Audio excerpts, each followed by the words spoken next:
Pastor Curt here. Did you ever have a hard time getting your head around a really complicated topic? My son read this book, To Kill a Mockingbird. I bet you read it too. I did. In 7th grade, and it's all about racism. And it's complicated, and there's great characters.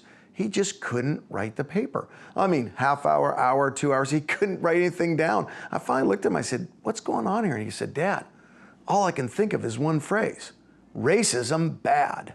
You know, sometimes summarizing a really complicated issue down to a simple couple words really helps. Racism bad is a great summary of the issue in To Kill a Mockingbird.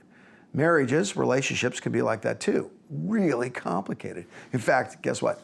Here's a preview of the outline for this weekend. I mean, this thing's got literally 500 fill in the blanks on it. It's got about, 7 or 8 different books of the Bible, all sorts of different scripture. We're gonna go after all the storms in marriage and all the storms and brokenness in relationship in our world and the solutions. It's complicated.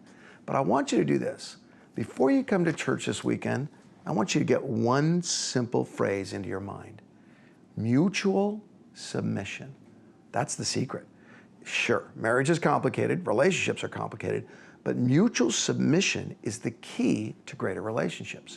In Ephesians chapter 5, verse 21, Paul says something brilliant. He's about to teach on the family, and he starts it out by saying this: submit to one another out of reverence for Christ. When you and I surrender our will because Jesus has already surrendered himself to us, every one of our relationships gets better.